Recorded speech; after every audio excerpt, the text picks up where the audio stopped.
Alright guys, here we go. It is episode 2 from our 2020 season, and we're going to start off with something that is very near and dear to my heart. If you've been watching the channel for any amount of time, you know what that is. It is doe management.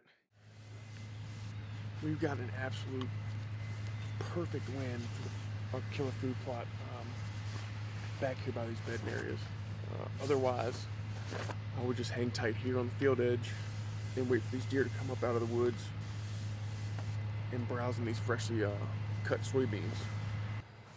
So I think we're going to focus on that with the intentions of shooting one of these does we got here.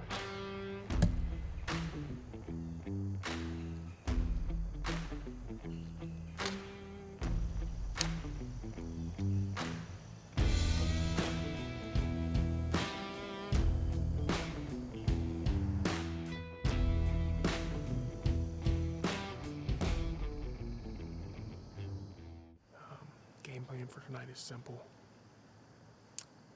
Freezer queen comes to eat.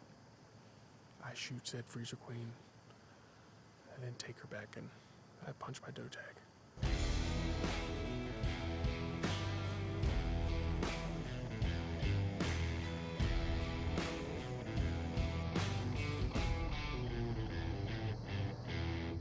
So the combine's putting in work up in the soybean field. It made it real easy to slide on down to the bottom and get set up without spooking anything on our way in.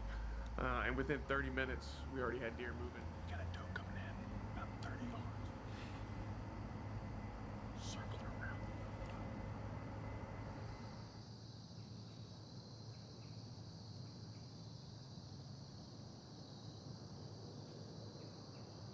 Don't do it. You did it.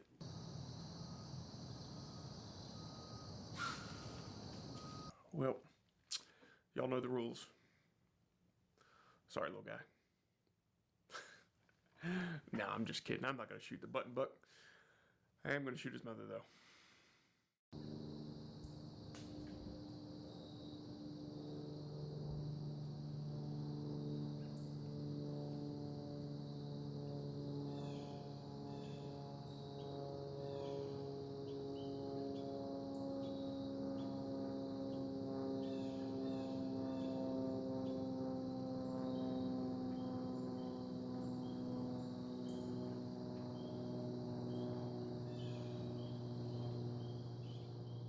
Yeah, you know that perfect win we had when we were getting all set up and ready for the hunt? Yeah, about that. As the sun set, the wind decided to switch directions and blow into the bedding area, which causes doe to be a little jumpy on her way in. Thankfully, as she got worked behind some trees, I was able to reach up and spin the ozonics unit, which actually after a couple minutes calmed her down and she fed right on out into the food plot.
So what had happened was that branch from back in the summer when I was hanging the stand that I thought was going to be just fine where it was.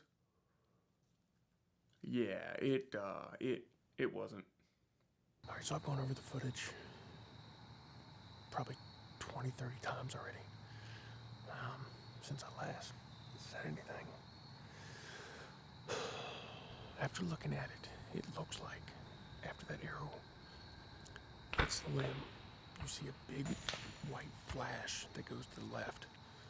That was one of the fletchings falling off the arrow. The smaller white spiral was the arrow continuing on its path, even though it had been knocked down by the limb. But she ducked and quartered so hard to peel out of here. She actually ducked into the arrow. It went in back, probably the front of the guts, if I had to guess. And the way it looks on the camera angle, from what I can tell, is she's quartering enough where I might have lucked out and got a liver and maybe a lung on the way out. Like I said, I can what if it to death at this point. When I pulled off the trigger, I thought I was clear of that limb. That is not the case, obviously.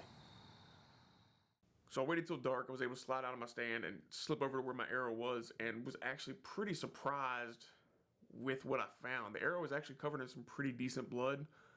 Even with that, though, I just wasn't confident enough to believe that that doe was down. So I did the best thing, backed out of there, and came back right at first light the next morning.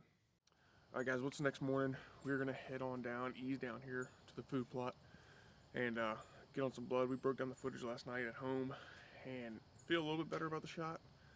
Not quite as far back as maybe I initially thought, but still did the best thing, let it lay overnight. So we're gonna head on down there now and hopefully find her quick before this rain moves in.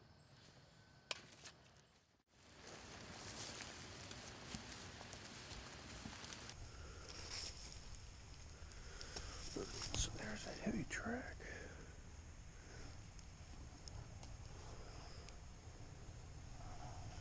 There she is, right there. I'm sitting here, and I found a track where you could tell something had ran, and just happened to look down this path, and she's laying right here. She didn't go 50 yards off the field.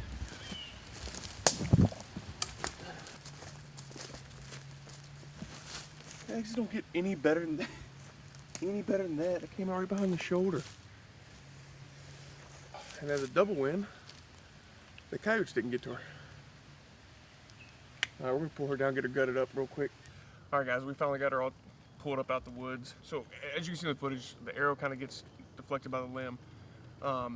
She actually ducks right into the shot. If she wouldn't have reacted, the arrow would have flew right underneath her. I got lucky.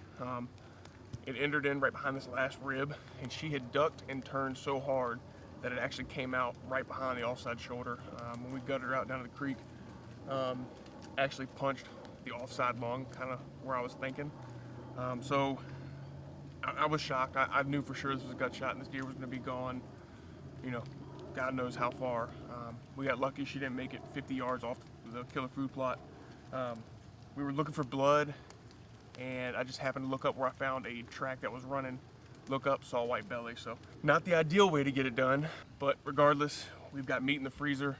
Appreciate y'all tuning in. Y'all stay tuned. We got more hunts coming. All right, guys, a couple lessons to take away from this particular hunt. One, early season, if you've got a lush green food source, get on it, because the deer are going to pile in there as they try and stock on as much weight as they can in preparation for the rut and the late winter months. Two, when it comes to shooting lanes, make sure you clear your shooting lanes. To be fair, I did clear shooting lanes on this food plot. The branch that ended up being hit by my arrow, we were unable to reach with the 20-foot pole saw that I had. But in hindsight, I probably should have grabbed a couple extra climbing sticks and slid back to that food plot and got that limb trimmed. It probably would have avoided this whole thing. But you live and you learn.